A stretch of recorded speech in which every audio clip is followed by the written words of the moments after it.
Jafandun tumaya boti la ñaanal iyo yaay xareru dalaw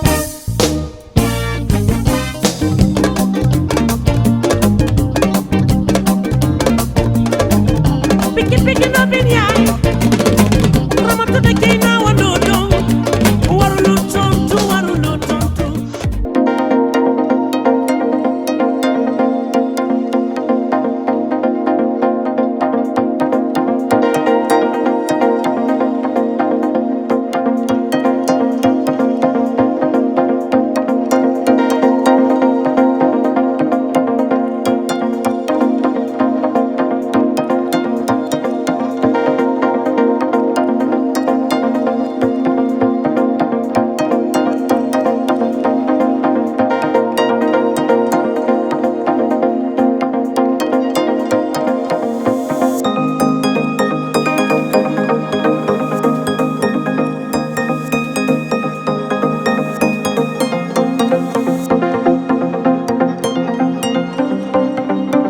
Fidèles internautes Sans Limites TV, heureux de vous retrouver dans votre émission 15 minutes sans limite. Alors comme ni ñu ko baaxoo di def rek dañuy dalal ñi nga xamante ni ay ndaanaan lan waaye tey dañu am ndaanaan ci biir ndaanaan kooku nag moom mooy Moussa Versailles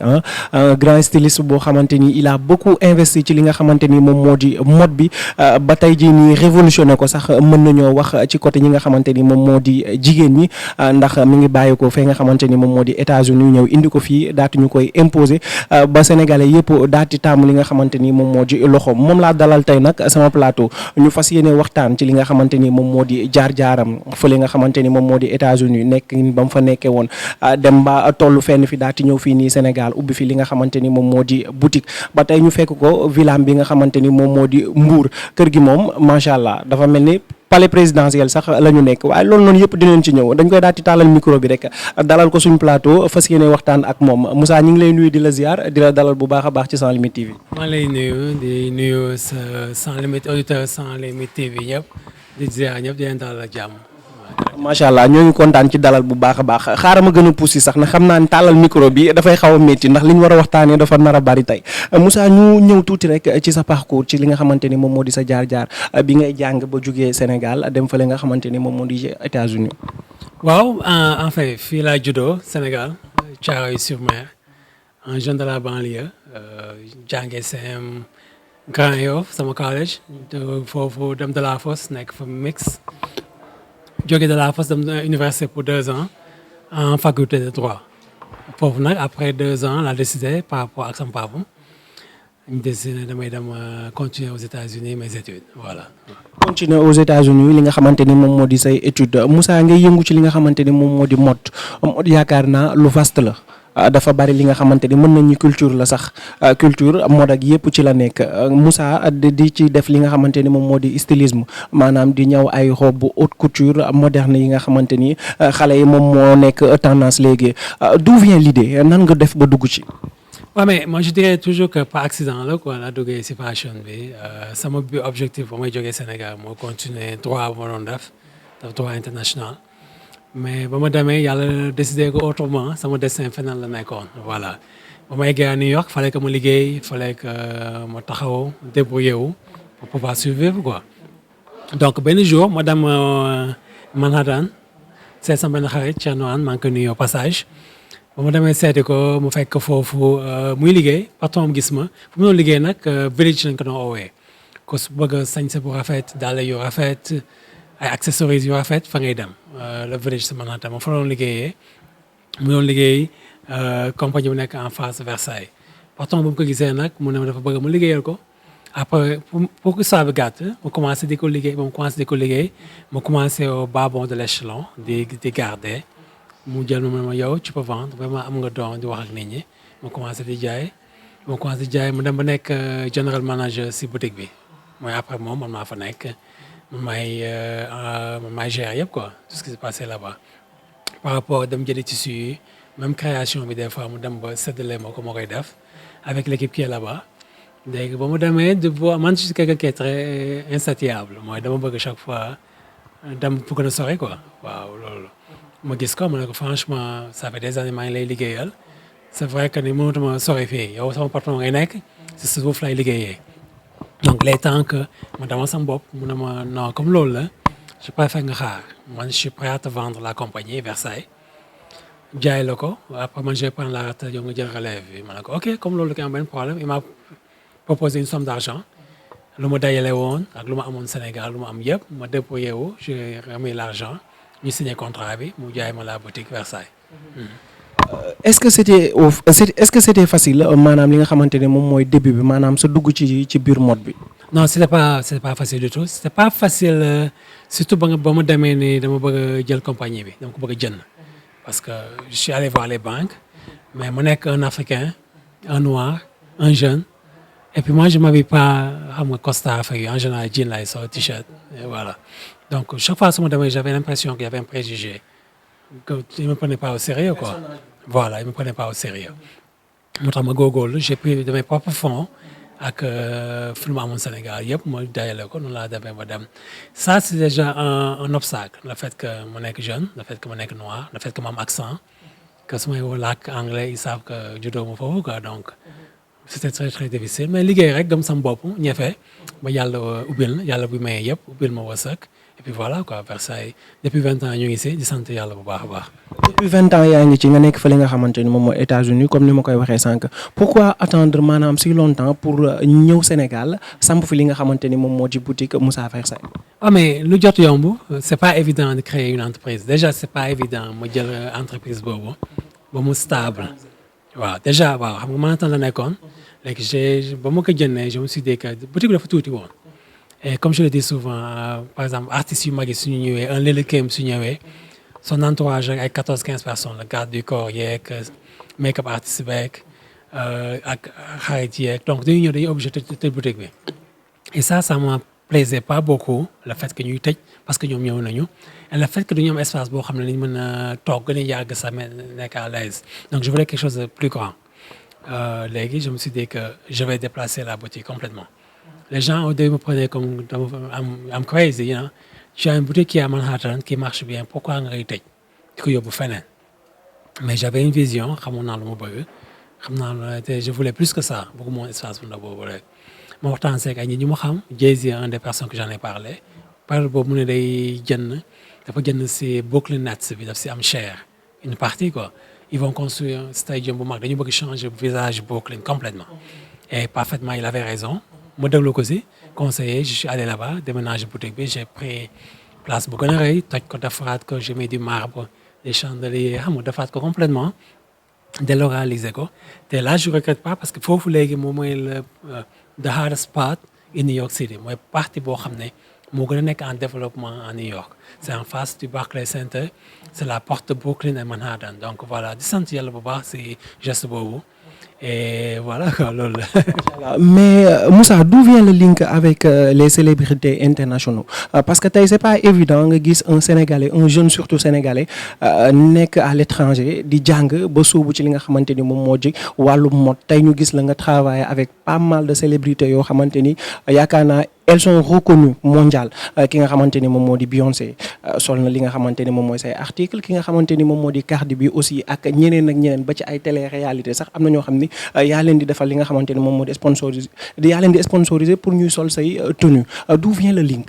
non le link au début Manhattan la ñëwee yëpp parce que comme je te disais là on était avant c'était là où ku bëgg a fashion ku bëgg lu différent ku bëgg tout ce qui est hip fa lañ doon dem. C'était connu pour ça styliste yëpp fa lañ doon dem di jënd donc déjà il venait déjà mooy temps Destiny's Child dañ doon ñëw Beyoncé sa maman et tout Lil Kim Mary J Blige Cardi B récemment ba ñu déplacé à Brooklyn elle est venue nous rejoindre là-bas les réalités stars Yandy Smith Tahiri ñoom ñëpp de Love and Hip Hop tous ces gens-là viennent parce que déjà au début xam nañu dégg nañu et ce qu'on fait c'est tellement différent on a une particularité nous on fait pas une production de masse. On fait des produits haute couture one of a kind par exemple ils viennent on te fait un produit boo xam ne soo ko solee kenn du ko am c'est ça que noonu la ñu recherché quoi donc voilà yàlla aussi yëpp yàlla la quoi yàlla ñu gis ma bëggal ma seen bopp I guess you know et puis ñu commencé di ñëw ba léegi di sant yàlla bu baax a baax a baax. yàlla na sant yokku mais liggéey ak ñi nga xamante ni ñoom ñoo di célébrité internationale comme ni ma ko waxee sànq fii tamit def nga say choix am na yoo xamante am na artistes yoo xam ne ñoom ngay liggéeyal am na ko ci ñëpp ràññee daañu ñëw ci loolu mais ban moo ci gën a yomb liggéey ak ñii ak ñii. liggéey la rek yëpp en fait liggéey la c'est pas facile bu mënta doon. xam nga ñun nee nañ sénégalais dafa bëri caprice déjà xam nga loolu la ñuy bàkkee donc je voulais juste savoir liggéey ak. liggéey ak sénégalais encore c'est beaucoup plus facile je pense une sœur comme Viviane ko sama sœur la dañuy yebante voilà donc su ñëwee dafa mel ni sama sœur moo toog donc je me casse pas trop la tête mais on fait le mieux qu'on peut parce que projet la ñu liggéey bu ñu jël ñu koy jël très au sérieux ku mënta doon waaw donc voilà quoi. man moo tax ma laaj la loolu parce que en matière de haute couture ñun sénégalais au fait on n'est pas des adeptes maanaam du lu ñu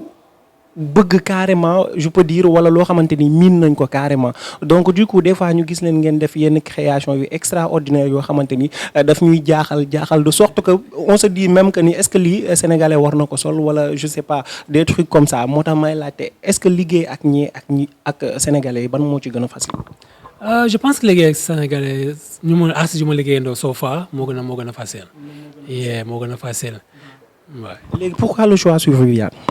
Viviane déjà ba ma koy xam c'est une sœur Adama Paris maa ngi koy nuyu di ko c'est actually elle qui m'a fait redécouvrir le Sénégal parce que ba mu nekkoon foofu di liggéey muy def Dakar Fashion Week mu ne ma il faut que tu viennes le Sénégal peut-être ma ne ko Adama si mu ñëwoon rek ba ma ñëwee j'ai pas regretté et depuis lors chaque année je suis là je présente mes collections foofu la yëpp demee ba mu ubbi boutique à Dakar donc moom laay joxaat yëpp c'est elle qui m'a présenté à Viviane ba mu ñëw États-Unis mu gagné fa ay awards duñ ko doon décerné mu ñëw mu habillé ko on est allé ensemble et foofu la xamante bi am ça fait plus de 10 ans dem na ànd ak moom fu mu oowee Zénith on est allé à Zénith on est allé en Gambie on grand théâtre yëpp maa ko def ak moom voilà. mais attends gars yi dañ ne yow da ngay beral Viviane loxo non fii xoolal nañ ko waxtaanee rek Moussa non mais si nañ waxante rek Viviane pourquoi Viviane rek tout le temps. non Viviane sama sister la Viviane sama sœur la du loolu mais parce que par exemple récemment on a habillé Asta on a habillé Azouza elle est venue. On a habillé des stars comme Ya Awa à la télé donc on est ouvert. mais basu Viviane bokkul ak basu Astar bokkul ak basu Adjiza ñun dañuy gis dañuy dégg Moussa waxal rek mu leer. mais xam nga Viviane elle fait du spectacle. Viviane par exemple su amee projet elle m'appelle ne ma stylisme bi yëpp jëm ci show bi yow laa si wóolu donc ñu toog waxtaan si projet bu ñuy liggéey la quoi bu ñuy togg waaw c'est important parce que comme man lu may liggéey ak moom dafa link fashion. ak woykat dafa ànd partout dans le monde c'est important que image booy refléter mu nekk image bu nga bëgg buy ànd ak sa corpulence ak sa voilà quoi donc on en parle on en discute mais grand théâtre yu yàgg depuis le 10 bu mu defee bu Youssou Ndour ñëwee mu sol robe en plumage bi là maa nekkoon derrière c'est vrai que Allah tamit di ma gis. en fait sa préférence ci Viviane moo xaw a jaaxal nit ñi quoi moo tax ma ne xaaral ma laaj rek bu fekkee dara daf ci am tamit Moussa dina ma leeralal. arrête Viviane c'est ma sœur depuis toujours yàgg nañu xamante. Je connais ses enfants et tout mu nit ku baax nit et puis moi je la regarde comme une patrimoine du Sénégal dafa mel ni pour man Youssou Ndour si man waaw parce que Youssou Ndour fu mu dem drapeau Sénégal lay yóbbu Sénégal c'est Viviane su ma ko jàppalee ñu liggéey Sénégal yi ñuy jàppale mu dem et moi je crois à la musique sénégalaise je crois aux Sénégalais et je pense que Afrique moom mooy l'avenir États-Unis léegi c'est ressources yëpp pratiquement use nañ ko Afrique moom mooy dëkk boo xam ne bees na ñëpp a ngi fi ñëw xam nga déjà gis nga pétrole bi gaz bi yëpp fii la donc ma jàppale une Viviane qui est un patrimoine national jàppale Sénégal la noonu la ko gisee c'est tout mais y a pas de préférence waaw jàppale. non foofu leer na internet dinañ comprendre mais tey jii nii liggéey bi nga liggéey ak Beyoncé moom moo tax tey maanaam fooy tëllal Viviane rek dañuy jàpp ni benn Beyoncé moom moo yéeg sur scène. ba récemment concert am bu mujj bi nga xamante ni moom la amaloon fële nga xam ne moom moo di stade Ngalandou Diouf gis nga robe bu mu yéegee avec sa tenue bi nga xamante ni def na bu buum bu baax a baax ci réseaux sociaux yi tout le monde en parle. oui en fait comme on le dit ñun spectacle ñu ñëwee projet la dañuy taxaw waxtaan yi ñu xalaatee et Viviane suy yéeg scène pour man dafa am kii quoi et puis elle waaw te macha allah yàlla bindee na ko loo xam ne mën na sol lu bëri mu jàll. forme bi ah. macha allah non. ah mais macha allah voilà kay jàpp yaa ngi wax loolu de. mais voilà mais ñu liggéey si par rapport à ça dañu bëgg comme ça fait longtemps que corona bi ñëw na que jéewul voilà on voulait vraiment que ni que mu am buzz que nit ñi xam ne ok Viviane la demul fenn mu ngi fi ba léegi. et à un autre côté dañ ko bëgg a jaay aussi internationalement parce que Sénégal macha allah dëkk bu ndaw la mais dëkk bu am valeur la mais l'Afrique est grand. le monde est encore plus grand te bëgg nañ vraiment frontières yi ubbeeku tas carrément ba comme Nigériens yi ñuy def Nigériens yi vont aux États-Unis ils performent soldat seen saale comme Youssou Ndour nu mu demee génn jaay Sénégal bëgg nañ Viviane fu mu taxaw mën fa taxawee la même posture. kon ñu jàpp ni Viviane nga bëgg a def suñu Beyoncé. non mais Viviane la Beyoncé la ku nekk ak nu muy demee ak yoonam moi je pense que Viviane mën na dépasser Viviane mën na dépasser Beyoncé pourquoi pas bien sûr moi je crois au Sénégalais je crois au Sénégalais lu ñu bëgg war nañ ko mën a am loolu laa gëm. te boo xoolee keroog ni ñu ko accueillir fa li nga xamante ni moom moo di ca stade ba sax mu mel ni rek bay na waaram ci li nga xamante ni ci la nekk. waaw voilà vraiment di sant yàlla ça fait des années mu ngi si di liggéey comme des autres artistes mais Versailles ñëpp la fi nekkal encore nit ñi il faut pas qu'ils aient peur su ñu ñëwee toog ak ñun avec un projet lu ñu bëgg a liggéey ñu liggéey ak ñoom mais ku si nekk nag rek style am parce que doo jël nit koo xam ne nu muy solo nga change ko complètement indi ko loo xam ne ambiance moo koy sol du jàll. donc par rapport à corpulence nit ki nu mu mel lu muy dégager nu muy woy nu ñu liggéey ak yow quoi. balaa may tëj une petite chose bu ma bëggoon nga leeral ci tuuti rek mooy la robe que Viviane a portée dañu gis ñu collage ko ak benn robe je pense que rose la boo xamante ni Asta moom tamit elle avait porté même chose donc les gens se demandaient ndax benn robe bi la wala ñoo bokk ku leen ko defaral des trucs comme ça. waaw boobu képp bu kii bi sol ba Asta bi mooy képp bu duggee même chose bi la. mais robe bi c'est pas la même chose moom photoshoot bi doon def mais ba tey wuute na parce que Viviane soo xoolee on l'a fait des boots daal non ça c'est même pas parce que Essa doom la si Viviane et moom da koy wax tout le temps ne Viviane mooy idolam voilà donc c'était un projet qu'on avait avant Viviane même robe boobu bien avant Essa di ko soxla sa ñëw si boutique bi def benn photo mais beneen couleur la ko defee on avait travaillé Viviane yàgg nañ si liggéey.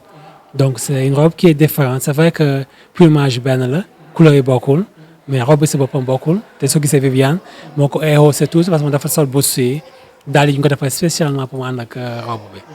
mais loolu yëpp pour wane ni Sénégal benn la naa ñëw fi jàmm sax waaw musique bi dem si kanam fashion dem si kanam liggéey bi dem si kanam waaw voilà. est-ce que Moussa tey mi ngi envisager doon dara tey jii nii ci réew mi parce que un jeune boo xamante ni dafa jógee fële ca réew ma liggéey xaalis macha allah bu bari ñëw def fii nii ay teraangaam def fi investissement ubbi nga fi boutique bay waaj a ubbiwaat beneen fi nga xamante ni moom moo di Mbour kër gii ku fi dugg ku nekk rek dina xam ni ay caaxaan tabaxu ko donc tey jii nii est-ce que yaa ngi aspirer pour doon dara parce que dañuy référé wu ci ki nga xamante ni moom moo di Akon c'est un Sénégalais moom tamit demoon fa nekkoon fa il a investi aussi fii nga xamante ni moom moo di Sénégal ak yeneen pays Afrique yi est-ce que tey jii nii Moussa day xaar pour nekk dara. Je vais commencer par remercier Akon di ko nuyu xamante nañu il est déjà passé à la boutique et tout on s'est vu aux États-Unis mu nit ku baax vraiment ñëw na sama boutique aux États-Unis ñëw bu Dakar bi fii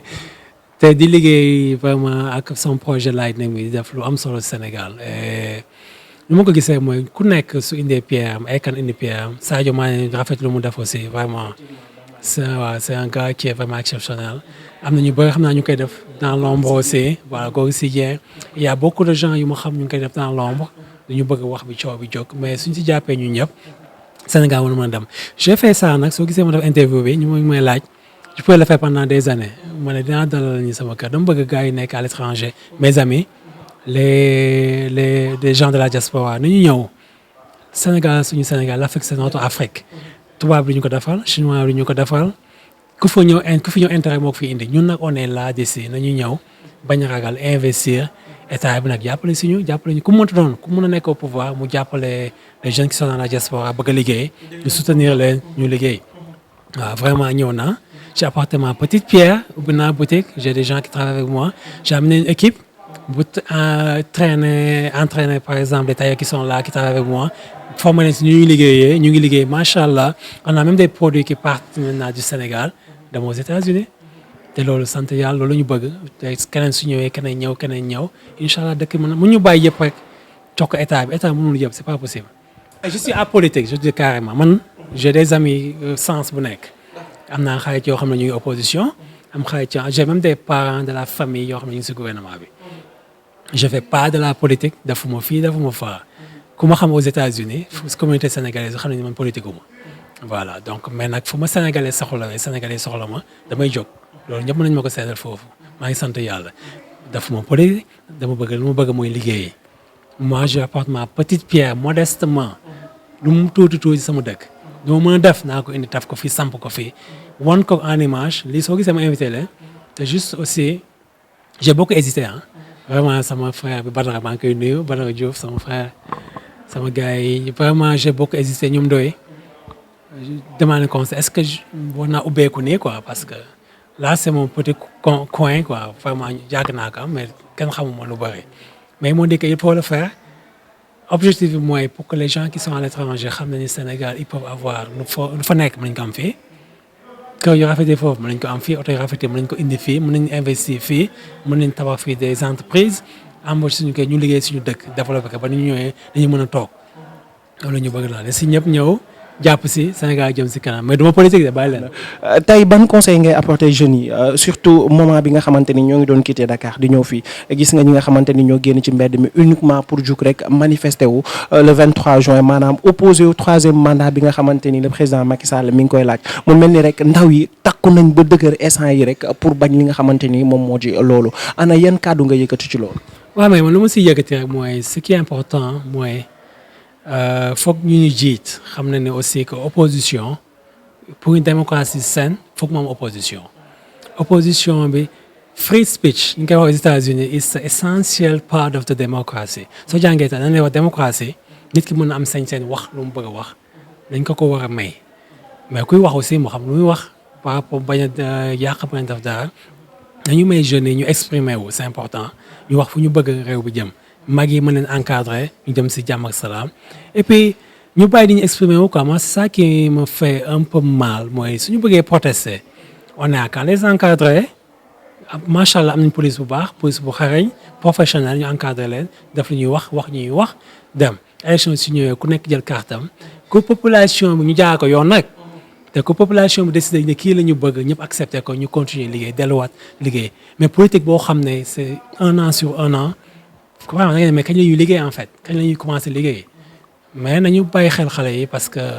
la jeunesse sénégalaise elle est très très très puissante waaw soo xoolee am nañ jom liggéeykat lañu te vraiment bëgg nañ tekki waaw loolu mooy wax bi nag bëgg nañ tekki ils peuvent être dans de bonnes conditions bëgg nañ teral seen waajur yi xam nga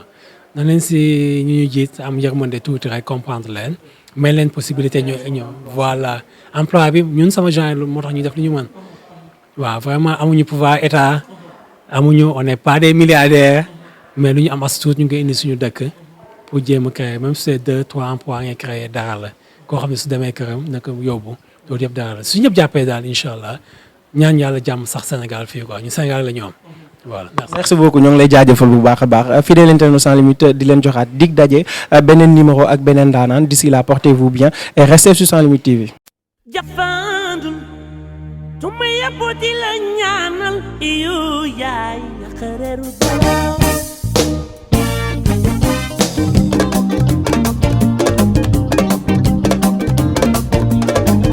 piki no ben yaay